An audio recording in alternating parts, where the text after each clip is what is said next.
We are back. Another episode of Different Life. What's up, buddy? How are you? Very good. I feel like you're turned very sideways. Should I be like this? I don't know. Okay. We don't really know how to use our new studio be yet. like this? I did notice last time on the show that I wiggle a lot. Yeah, no shit. That's I'm why. not going to wiggle and at all. I even tried to go like this for your... you.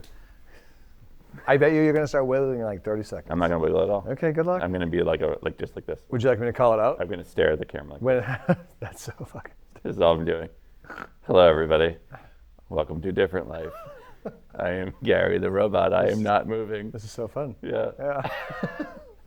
Anyway. Blink twice. I thought we'd start the show with updates today.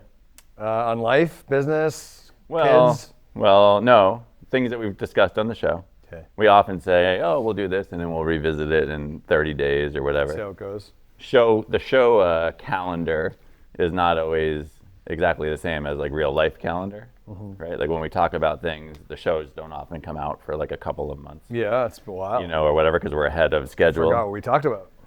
Yeah, so I mean, we each along the way, we've each said, oh, we're going to do this thing or we're going to do that thing. And I'm just curious to know if anybody's doing any of these things. Yeah. So do you remember any of like the things that you're supposed to be doing?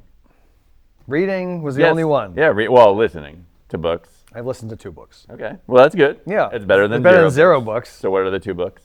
To Die With Zero and Unreasonable Hospitality, which is... Did you finish both? Kind of the theme of how we base our business in a sense, right? Yeah. So Die With Zero, Unreasonable Hospitality. Did you enjoy them both? Boy, not only did I enjoy To Die With Zero, but it fundamentally changed the way that I live my life with money. Yeah. So yeah, like I guess the way I always think about something is like, if I read it, and what did I get out of it, and then what action did I take? Yeah. If I'm not reading for fun, right? Because like a fiction book, like a fiction book would be reading for fun. You should read one of those one time. First of all, I don't read because I can't sit there enough. So the listening was the next version. So the only 2 books that I've listened to so far were like practical, like real books, right? I like those too. I think you would like some entertainment. You should listen to one of the ones your daughter listens. Yeah, but wouldn't that be a waste of time? No. That's where my brain goes. Not. Your daughter likes to read. Yeah. She reads a ton of like the books opposite of what you're talking about. Am I going to blush? You should listen to one of those so you can talk to her about it. She loves them. A little bit of relatability. She even has like a TikTok page or whatever that like talks about books, I think, doesn't she? Or on her TikTok page, she talks about books occasionally. She's now created an Instagram page where she's like reading a book and then has a response to the books that she read. Yeah. Yeah. So you should listen to one of those. Pick a short one. Yeah. And just so you can talk to her about it. Okay. That'll be fun. Relatability with my daughter. Okay. What else? So we said we were going to start like our bro group, the fellas. We've had 2 of those. We've had 2 of those. We have to do the 3rd one. I don't think it's gone forever, but we certainly lost it a little bit. I feel like people are less interested. I've been trying to reach out. Should you and I just meet? Yeah. Okay. Want to come to my pool later on today? You can have another conversation? Yeah. We're the only ones that want to hang out with us. Yeah, how's life? Just do a podcast that's not filmed. I don't know if they're not. I think we have to be more concrete about like pick a date and do it. But we've done 2. Well, so we missed like one. We missed a month. We failed the last time of not scheduling it before everybody left. Yeah. And this is the exact same thing as how we think about like our clients. Yeah. Like if we don't know when the next time they're coming in, then they're not coming in. Correct. So it's the same. Yeah, you just have to like. It's the same thing. If you just leave it open-ended, it never happens. Never happens. So. Everybody gets busy. So that's good. So we started doing that. I enjoyed the first 2. Did you? Yes. Yeah, they were fun. Yeah, I would do that like once a month for sure. Make some time. Yeah. Yeah, I think so. I think the next step here is let's book the 3rd one, and then let's make sure that every time before it ends. Women are so good at finding time to hang out with their girlfriends, and guys generally suck at it. Like for the most part, I think on average, right? Yeah, probably. Guys suck at this part. Right. And whatever reason, women are like fantastic. Yeah. That's because they like to gossip about everybody. They just talk shit. Yeah, they just want to talk shit. Maybe that's what we should do. Yeah, we were trying to have like a get help group. Like we were trying to help each other. I can't wait for our clients who are women to listen to this and then come in and be pissed. Just be like, okay. And it's true though. A little bit. There's nothing wrong with that. Yeah, it's probably a little bit more gossipy than what we do.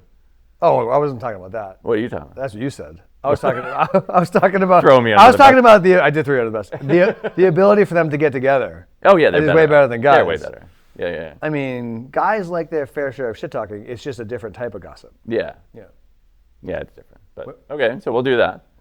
What were some other things? Oh, I was supposed to be tracking my food. Mm-hmm. The way I just said that makes it sound like I'm not. However, I am. Yeah, I feel like you still are. I am. Yeah. So I did it. Well, what was the purpose of tracking? Because I got fat. In my Are mind. you now less fat? I'm less fat. By how many pounds? 8. Why? So this is where you have failed. Is that how dare you? I think that sounds like no, success. Is that you didn't let me take a before and after? I don't. Why?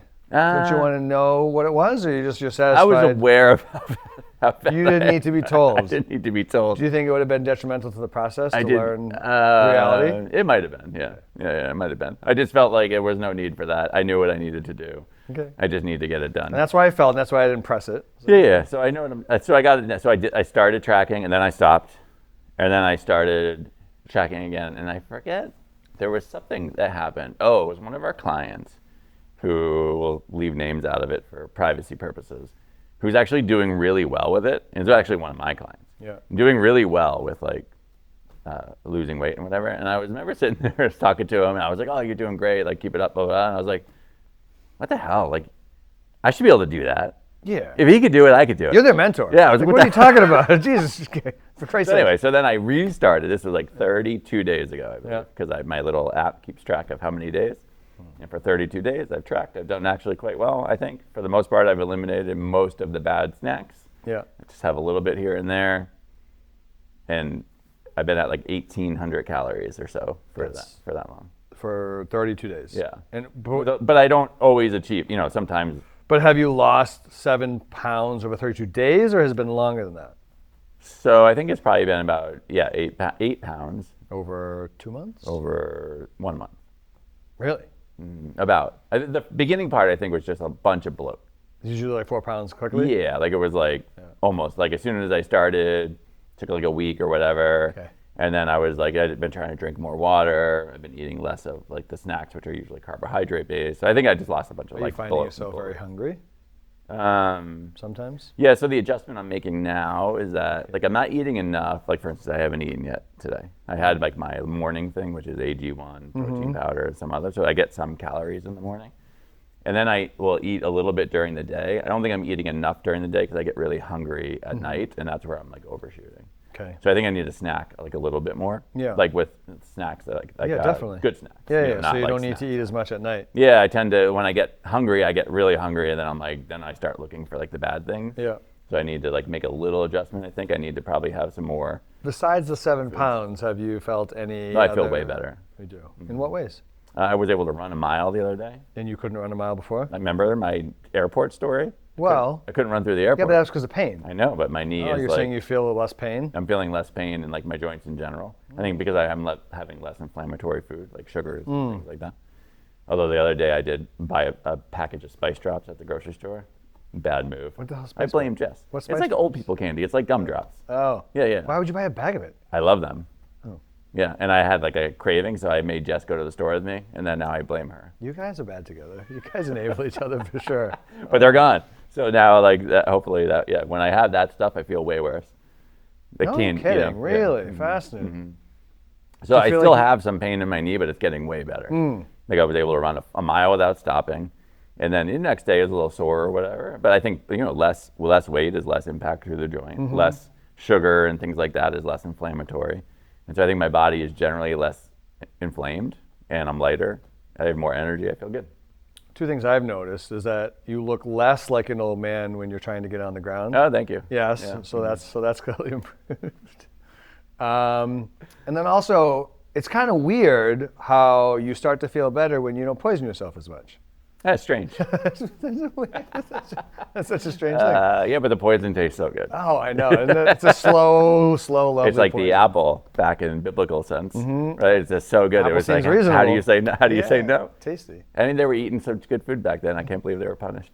It's like it was a Dorito tree. Apple was like the cocaine of the Bible. I know. Imagine they're like, don't eat that apple. Now we're like, yeah, eat the apple. Yeah. Jesus. So that's that update. How long will that continue for? So I hope no. How, because like there's 2 components to this. Well, there's like the weight loss I component. have to get to like maintenance at some point, which I fail every time. I suck at maintenance. I know. Yeah, I'm not good at that. Maintenance to me just means like shit for the free rest of your for all. life. Oh, you? I get to eat whatever I want. I've attained my goal. Yeah. Now I get to return. So I'm shooting for 210. I'm at 217 right now. Maintenance. So I got 7 more pounds to go. When I get to 210, then I'll probably up it to like, I don't know, what do you think? It's probably like 2,300. If you're losing a pound a week, then you need to go up by 5. Yeah, I think I'm like I'm probably a little ahead of a pound a week. Okay. I think I have it set for 2 pounds. Yeah, 18 sounds low to me. Yeah, it's low. Yeah. So, yeah, it's not a lot of calories. No, so I would go up by 600. Mm-hmm. Yeah. So. I often think the app is wrong. I'm like, what? You can't be like 1,800. 18 is very low. And then I put one thing in. I'm like, oh man, I'm down to like 1,200. I know. What happened? That's not a lot of food. Yeah. It's like zero eating up. I feel bad for smaller women. They get like no. They calories. get no calories. This is the biggest problem. They basically can't eat. They can eat very small. Here's some water. Here's dinner.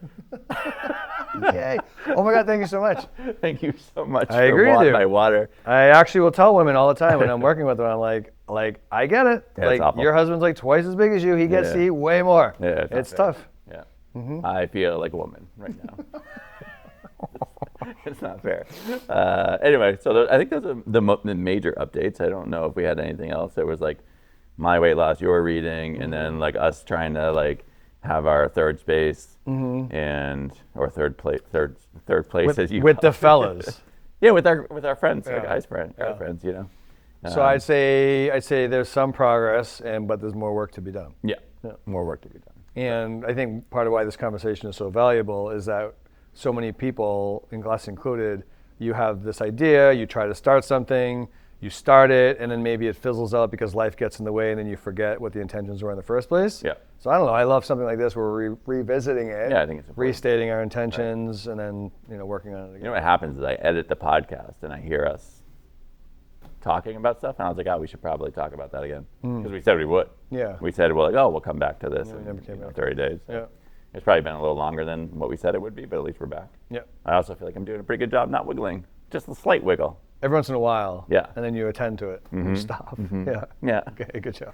I blame your sister. Like, yeah. Who buys swivel chairs? Who buys me a swivel podcast? chair for a podcast? Although if we didn't have swivel chairs, I think I would feel very constrained.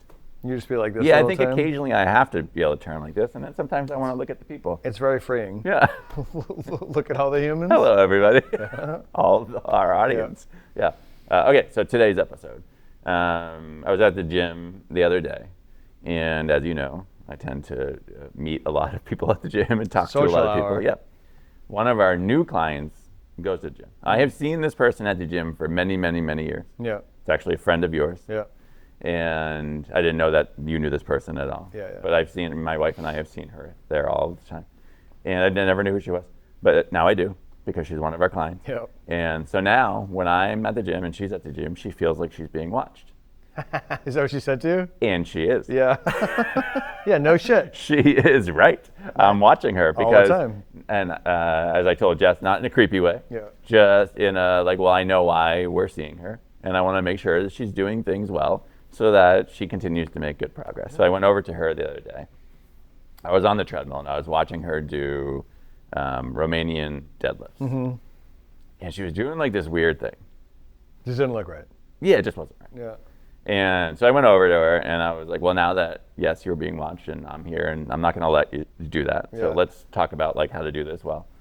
And then the conversation went on to more about just what is pain, where does pain come from, and how do we get past this? Because this has been something she's been dealing with for like a year. Yeah. And so then she said, I wish you guys would do a podcast, because she apparently listens, about that, about the brain and its impact on pain, and how the mental side of pain is such a big contributor to what we actually feel. It's enormous. And then, because I went over, and we'll talk about it in a second here, sort of what I want her to do, right? She's not my client, actually. She's one of our other therapists, so I talked to her a little bit about it too. But I said, this is what you need to do. This is the approach you need to take mentally in order for you to ever get by the place, because she did the thing that everybody does, right? It hurts, so I'm not going to do it. So I'm going to stop. And then I'm going to try again, like a few months later. Oh, hurts again. At the same effort level too. Like I haven't decreased my effort at all. I'm going to try just as hard. And it's weird that I got hurt. Yeah, or just this idea. Yeah, so so let's get into that thing. So where the impact that the brain has on pain, because I think people don't really understand this, right? Is that when you first get injured, right? So when you first hurt your knee or you hurt your back or whatever, in the moment, there is a structural component to this, right? Some tissue was damaged, something was injured. Yeah. Your brain then picks up on that, and then the brain is what sends the signal of actual pain, right? Yeah. To protect you. Yeah. Right? And it's often not just where you have the actual injury. Like, let's say, again, you tore your quad. Yeah. The pain can be elsewhere in the knee and around the leg and so on and so forth. That's coming from your brain, not your muscle itself. Correct. Yeah, the brain is interpreting what's happening in your body and then telling you. So for instance, like a good way to think of this is, do you know how bad a paper cut hurts? It's way worse than it should, and it's the tiniest thing ever. It's the tiniest little thing, right? Yeah. Structurally, like that's not a big issue. It's not even an injury. But the level of pain that is associated with that is like tremendous. It's a good example because it's not an injury, meaning it shouldn't stop you from doing a thing. Correct. You can do everything exactly the same and nothing bad will happen to you. Your brain's just freaking out. Correct. Right? Right. That's kind of what it is. So if we were to take that brain signal of that 10 out of 10 awful pain from a paper cut, like we would never touch a piece of paper again. Like that thing maimed me for life. Right. Yeah. And you would be in like some kind of like splint or something, and like you would just be like incapacitated for many, many, many months if you just took the level of pain that you felt like in that moment. Yeah. Right. Or if you touch a hot stove, right? The brain says, well, that thing's hot. Make it hurt so he or she pulls it away. Yeah. And then you tend not to do it again, right? Is there a lot of damage from shortly, like briefly touching a hot stove? No, not long-term damage. Yeah, the body will heal. Yeah, probably no damage at all in that moment if you just touch it quickly. If it's quick enough, yeah. Right? But your brain tells you it hurts before it can become damaging, right? So I think this is true. Let's remove like shattering your femur or like something. I'm talking about the pain, like I have joint pain, what is often described as arthritic pain or just general pain, right? You didn't have this major trauma. Like clearly if there's a bone sticking out of your thing where this is a different, it's still the same mechanism, but clearly there's a structural problem. Yeah. At some point it becomes not a structural problem, but in the moment it does. But for most people, they have shoulder pain, knee pain, back pain, like whatever. Yeah. There's really no structural problem for most of these people, or if there was, that thing has healed. To be clear, so what it means is like you can move and you're not hurt, you're not damaging your tissue, you're not making it worse by moving, even though you're getting the pain response. Even though your brain is telling you, oh, this hurts a lot. Correct. And then people will then say, well, then I shouldn't do that thing. Right. So in most cases, the pain starts as a way to protect us. Yeah. And then our body has trouble sort of letting go of that. Yeah. And then we live in this perpetual state of like, this thing hurts, I should not do it. And then we're afraid to move, and we start to have all of that, and we start to move. So, in your role as a physical therapist, right, have you seen, I assume you have, many cases that present like this, where structurally, maybe they've had some imaging done, maybe they've had some whatever, or it's just been multiple years since the thing happened, that structurally that they're fine, but this person still feels a tremendous amount of pain. Yeah. And so what is your approach then? Like, how do you talk to them about this? Like, what do you do in those situations? Because it can be hard, right, for people to understand this concept, and it's really hard for us to explain it, I think, sometimes. But what do you do? Like, and I know what I do, and we talk about so I'll that. maybe I'll give you a very short example of a client that I just talked to about this, and then what I do to help them get through it. Yeah. So this was an older gentleman, arthritis in his hips, and basically for the last year and a half, because of the pain that he would feel with activity, then he stopped. And this is like somebody who's 80. Yeah. So he then stopped walking, like in the woods. Yeah. He stopped in the woods. I like that. Just the universal side. Go in the woods. He stopped mowing his lawn. Yeah. He stopped doing things for himself that caused the pain. And so then what did that do? Well, did that cure his pain? No. But he was worried that he would be doing more damage by doing those activities. And so then therefore he stopped. Yeah. And so what happened to him? I think that's the first reaction of most people. Correct. And but then here's what happens, here's what people don't know, is they're scared to move, so they stop. So then over time, they make it worse because they get less fit, they get less mobile, they get less strong, they lose muscle mass, they lose mobility, and you're losing all of these physical attributes that help make your life what it is. And then when you lose those attributes, then you lose the ability to participate in the things that you want to do because they're not as good as they used to be, right? Right. And then there's this perpetual cycle of, because I have pain, I won't do, now I'm not as good as doing the thing that I want. And then many years down the road, now you find yourself in a problem where you need to do a tremendous amount of work to get back, right? Right. Okay. So I gave him permission to move. I said, you don't have an injury, you just have pain. And that doesn't mean you're going to make it worse. In fact, it'll make it better because the joint has a regenerative property when you move, but you must move and weight bear in order for that thing to take place. It won't fix your arthritis, but to be clear, but it will definitely cause it to be less painful. And more importantly, it will cause you to not lose your muscle, strength, mobility, so on and so forth, right? Right. And so he took that, and this was a gentleman that was able to incorporate that. I was like, oh, well, thank you for telling me I didn't know that. When he came back his next visit, he's like, I've been doing all of these things and I feel a lot better, okay? So that was an example. Like, that's not normal. Most people require a lot more massaging to get them to do the thing. Not actual massaging, but Sorry, yes, like, like helping them along the path, right? Facility. So I guess the way that I differentiate it for somebody is like, well, is this an acute injury where you've, like, let's say you've lacerated a muscle tissue, and it clearly is an injury that your tissue is torn, your quad is torn, you can't really walk the same, and in fact, you're doing more injury by doing these types of things, then we should not do those things. Right. But it doesn't mean don't do, it means don't do the things that make it worse, but we still have to move, right? Right. Because moving is a part of healing. Yeah. So my job as a physical therapist is to help each person find the things that they can and should do to get through the injury, to get to the point that then now they can do all of the things they used to do before. And that's a process of meeting them where they're at, finding the things that they can do, and slowly progressing them back to full movement and ability, I guess. So I think two things that I take out of that, what you just said, was one, we always acknowledge that their pain is real. Of course. Like the one thing that you don't want to say to somebody is hard to move like their it's in, what they can sometimes hear when you have this kind of conversation. Oh, it's like they're telling me it's in my head. It's just in my head, it's not real. And that is not what we're saying. Yeah. It is in your head. Yeah. It's coming from your thing in your head, right? The brain. But it's not in your head. We believe you. Your pain is very real, and we want to help you, right? So that's one. And then the second thing I thought that you said that was like really powerful was permission to move. And I think that's what people need. Yeah. Because they are afraid to move. And then it's the cycle of they have pain, then they have fear, then they tend to guard against like that, then they move less, like you said. That actually increases the sensitivity to movement then by our brain, like going forward. And then that increases the pain, and then boom, boom, boom, we cycle through. And it never ends, right? So even if this person is, I'm not sure how long this person had stopped doing the thing. It was like a year and a half. So a year and a half. The one thing he never changed in all of that, even though he was resting and doing all the things that like sometimes we're told to do, right? Don't squat or don't move or don't do the thing that's like hurting. He never addressed the part like where he was afraid to move. That wasn't going to change. Correct. A year and a half later, when he went to go do it again, he was still in his head being like, this is the thing that hurt. Yeah.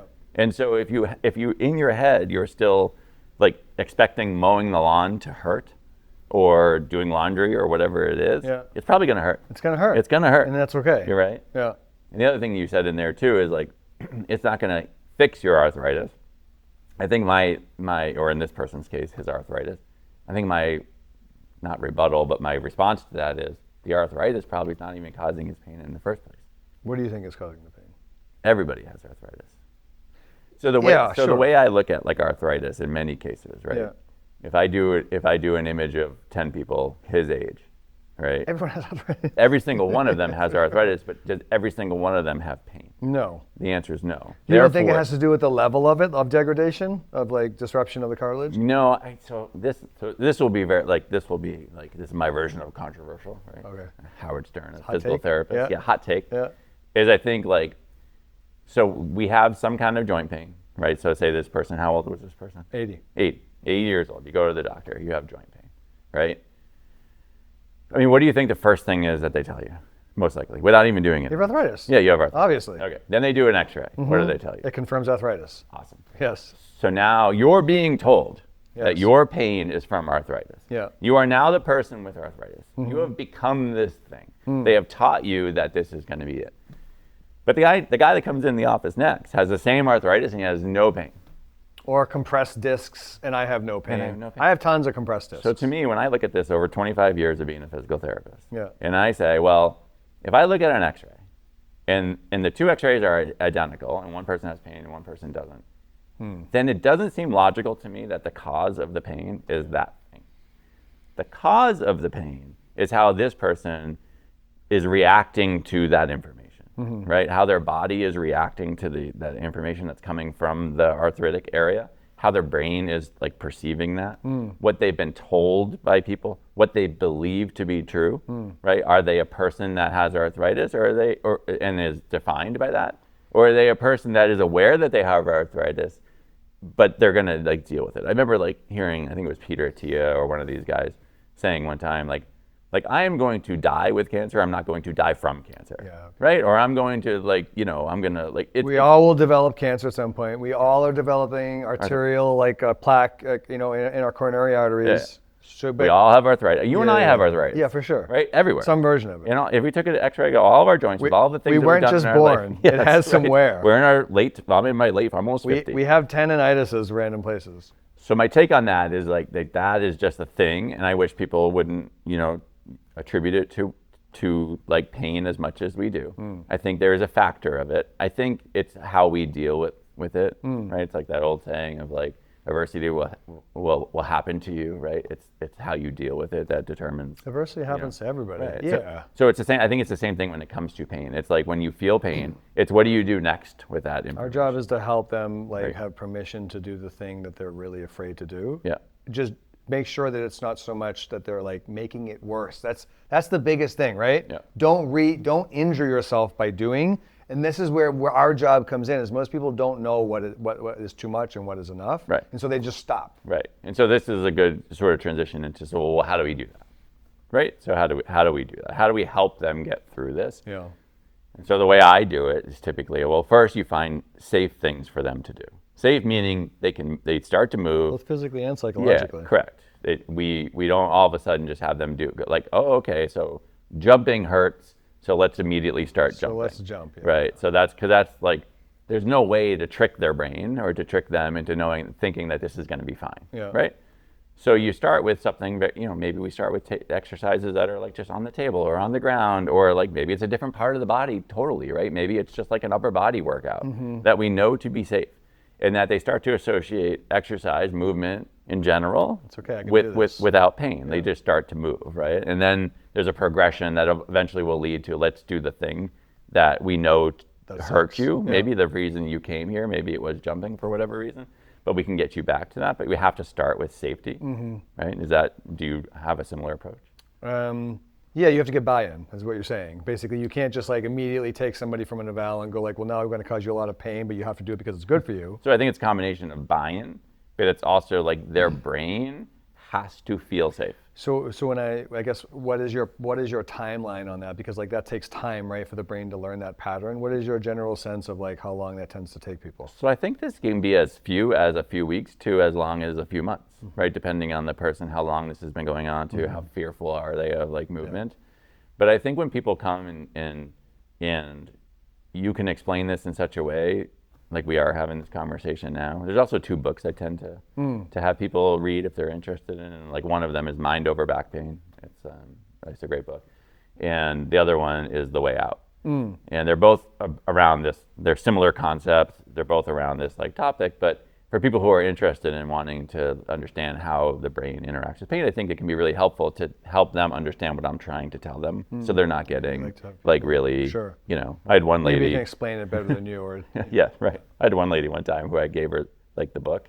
I gave her Mind Over Back Pain, and I never saw so much like rage. She freak out. Oh my God, she was so mad at me. Because it's all in my head. She's like, you're telling me it's in my head, whatever. I said, whatever, like just take it. She canceled all of her appointments. This wasn't here. This was back at the hospital. Yeah. She canceled all of her appointments, and I didn't hear from her. But I was like, it's fine, because I had noticed a pattern with her around like stressors in her life and her level of pain. And this was my way of just saying, hey, like I think like you should pay attention to this, because I think your pain is coming from somewhere else. Yeah. And so like it was a few months later, she comes back into the clinic, but like I didn't know. She just came in, and they called my name to like the front. Oh, Gary, like someone. And then one of the front desk people came back and said, oh, so and so is here. And I was like, oh no, she's gonna ream me out. So I walk out there. She has like tears in her eyes, and she's like, I cannot thank you enough. She goes, I was so mad at you. I came home, I threw that book on the counter, and I walked by it every day for like weeks and weeks and weeks. Finally, I said, I'm just gonna read it. She's like, I read it, and I've literally had no pain since. Wow. She goes, you were 100% right. My pain was like not structural at all. My pain was coming from she had relationship problems. My pain was coming from that. I have moved on from that relationship after reading the book, and I feel amazing, and I have no pain. And I just wanted to thank you, and she gave me the book back. She was like, I want you to give it to somebody else, and don't forget, like, they're gonna hate you, like I did, but they'll appreciate it later. And I said, well, thank you very much. Great story. But it's like, this is 25 years of just seeing people struggle and them not and me figuring out along the way that this is something that most people have more control over than they think. And I think they're made to feel like they're victims of the image or the arthritis or the whatever. I even do this with people like almost immediately after, like, Ace, you hear me all the time, like yelling at people, don't limp. Like limping, I've yelled at you. Yeah. Like when you have your little heel pain. Why do you gotta minimize it like that? Because it is. Because you. It's not my little heel pain. So you're a good example of this, because when something hurts on you, you have trouble because you want to feel perfect all the time, because you don't want to be limited in the things that you enjoy. You want to be able to play spike ball, you want to go swimming, you want to work out, you want to go hiking, you can't imagine the world in which, like, you can't do one of those things. I mean, sometimes I can, because sometimes it sucks. But like, it hurts. So when something hurts, I work through it. I know, but you tend to perseverate on it, right? You think about it a lot.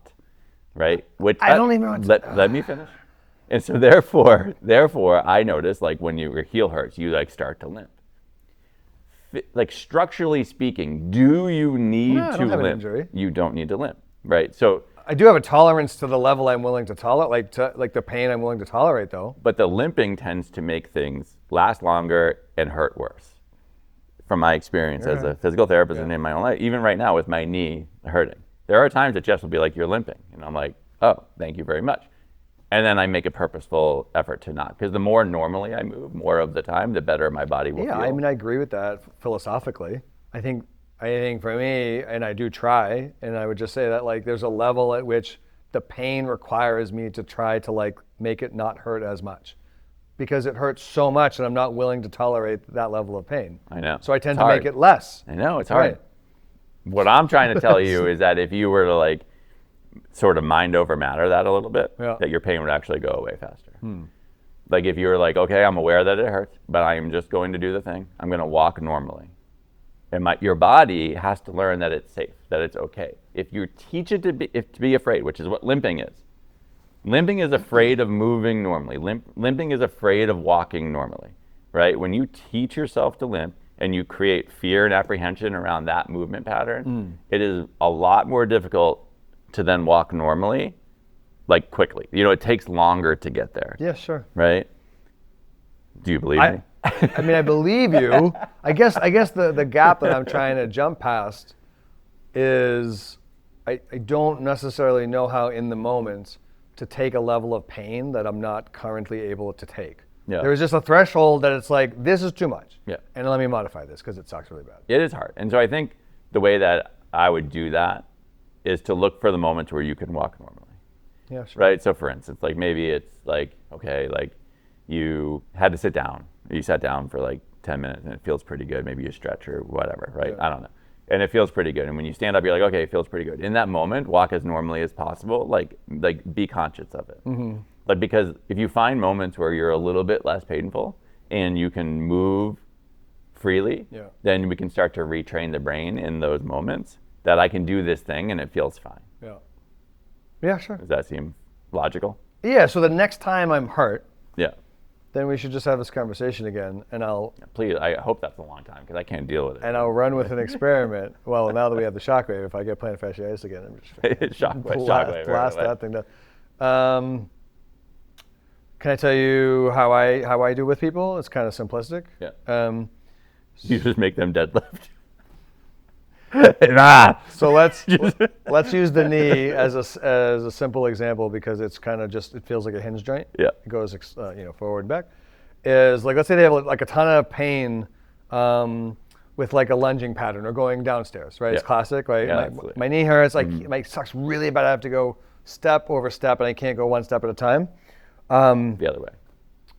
Yeah, I can't go step over step because it hurts too much when I go down, or if I like try to get down on the ground to like a half kneel position, my knee really hurts. Yeah. Then I usually put a threshold. I try to help people understand that it's like, you will have discomfort and that's okay. Yeah.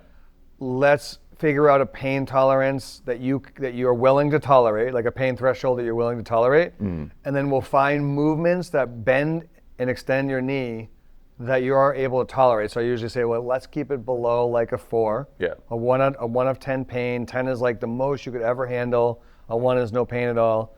If we can find movements that we can do that are below a 4, then we're going to do those things now. And then so we're teaching that person that they can do something that's more than nothing. And then what I find with that is then slowly over time, over visits and visits and visits, we can increase the level of difficulty of the movement for that particular body part, for that knee, that they can do until they no longer have pain. Yeah. Right. And so maybe that takes a few weeks, maybe that takes a month, but ultimately, like, I'm trying to get them to the point where they can move normally again without pain, but at a tolerance that they're capable of dealing with. Right. And that's. And I think that's a similar approach. Basically, it's like, okay, what is the thing that hurts?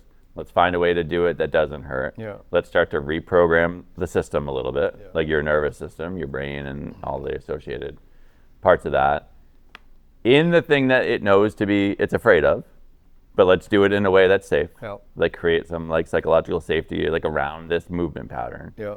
And then gradually load it over time until eventually we get back to doing the thing that hurt, which in this case was going up and down stairs. Yeah. And I think what I'm hearing from us is we have similar approaches, but I think maybe philosophically we differ slightly in that, like, I tend to look at things mechanistically, meaning like maybe there is a literal tendonitis of your patellar tendon that needs to then get some healing. So let's use exercise, let's use shockwave, deep tissue to stimulate that healing process. Then over time you have less inflammation, which equals less pain, right? I think that you're taking a bit more of like a psychological approach. Like if you believe you have less pain and you train yourself to do the things, you will have less pain.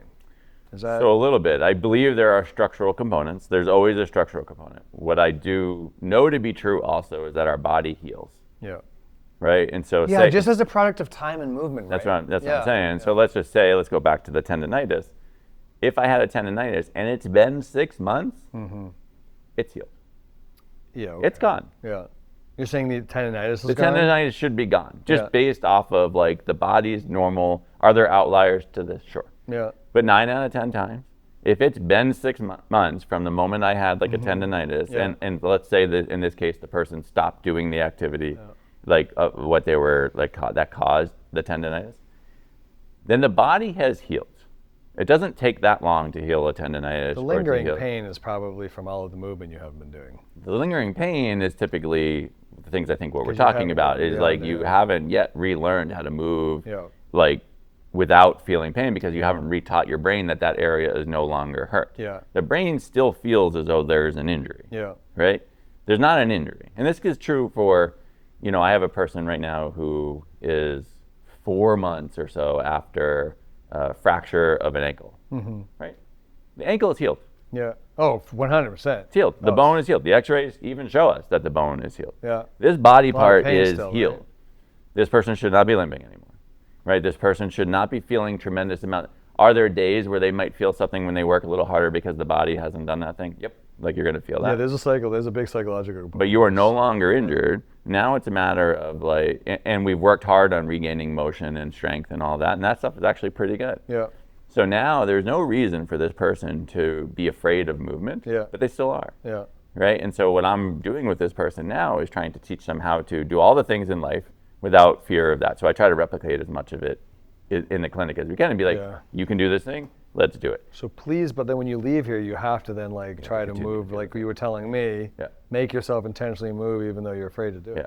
And it's hard. Like I get it, and I acknowledge with this person all the time. Like this is difficult. Like it's fair to be afraid to go back to that place where you originally broke your ankle. I get it. Like I would be afraid too. But the only way for you to get past this and to get back to a normal life and back to work and do all the things is that you have to overcome that part of it. Your brain has to know that it's safe to walk, it's safe to do stairs, it's safe to be. This person works a lot outdoors, so like it's safe to be on dirt and rocks and like all of the things, right? And that's hard to get to that place. But structurally speaking, this person has healed because our bodies are great healers, And so I think one of our therapists and I used to always joke that the best way for our clients to get better was to take a week off and go to Florida, because he would notice all of the time that when his clients were going on vacation and they come back, they'd be like, my pain is gone. And nothing changed, right? The only thing that changed is that they got away from work and life stress. Less stress, yeah. And they just had a nice week of like warm weather in the ocean and like all of this stuff. And they came back and they had no more knee pain and no more back pain and no more whatever. Yeah. And he's like, that's what they needed. There's such a mental component to this person's like work stress, life stress, whatever, resulting in pain. Yeah, that makes sense. It wasn't a structural abnormality. So for people who don't have us to help them through this process, right? They don't have the knowledge. What are some like let's say, plenty of people in our audience have pain. Mm-hmm. What are some easy actionable items that they could do for themselves without needing the expertise? Yeah, I think one would be to read both of those books. I Say think that could be really helpful. It's Mind Over Back Pain and The Way Out is the other one. I think they're both really helpful in just understanding the role that the brain plays in our pain every day. Okay. I would say 2 is move. Find a way to move that is safe and comfortable for you. Even if it's painful? No, find the safe and comfortable thing that you can do. There has to be something that you can do. Just don't do nothing. Just don't do nothing, right? There's always something that anybody can do that is some physical activity that's manageable. And then if there's literally nothing, then you just need to move. Like even if it's a little bit painful. Yeah. Like we're never gonna live a pain-free life. Like at any given moment, every single person has something that hurts. Yeah, for sure. Like right now, Yeah. if you were to think about your body in this position, I know you hate to sit. Something probably doesn't feel perfect. Yeah, to my you. lower back. Yes. I hate sitting because of my lower back. And so like my right do this knee, shit a lot. the one that that bothers me a little bit, Yeah. when I sit with it bent for a long time, I start to feel it a little bit. Yeah. It's okay. If I sit there and think about it, it's gonna hurt a lot more. Yeah. Same with your back. I didn't even feel it until you told me to feel it. That's what I'm saying. Yeah. But did you all of a sudden just hurt your back? No. No. Yeah, there's nothing wrong with There's my nothing back. wrong with Yeah. you. But this is just a position that you don't enjoy and that Yeah. you're uncomfortable. So anyway, my point is none of us live a pain-free life. Yeah. So even if you have some pain, that doesn't mean you're injured, right? The pain does not equal injury, right? It just means like you just need to sometimes work through that, and that's okay. Yeah. Find the things that you can do where you're moving, that you can create some safety around it, that your brain can feel safe. Yeah. And then you start to add load, add distance, add whatever as you go along. But that's what I think I would tell people. And I would say the last thing I think is to really be honest with yourself and examine your whole life. Is there anxiety? Is there stressors in your life that might be causing your pain? Because this is very, very true for a lot of people. Yeah. If you live if you're having relationship problems, you're more likely to have more pain, right? If you're not eating well, you're going to have more pain. If you're not sleeping well, you're going to have more pain. We talked about this on a prior episode. So those are important parts of it too, right? Examine all of your life and see don't just assume that the x-ray or the MRI or whatever the doctor gave you is the reason of your pain, because that's kind of the easy way out. Arthritis, to me, for many people, especially for people under 80, is an easy way out. To blame it on that when there's probably a million things that they can do to make them have less. Don't be a victim of your diagnosis. Correct. So That makes sense. I agree. any final thoughts? I don't think I have anything to add. I think that makes a lot of sense. Yeah, please move more. Something is better than nothing. Yeah. And next time you are limping around, I'm going to call you out. That's fine. You always do. All right. Yeah. All right. All right. Until next time.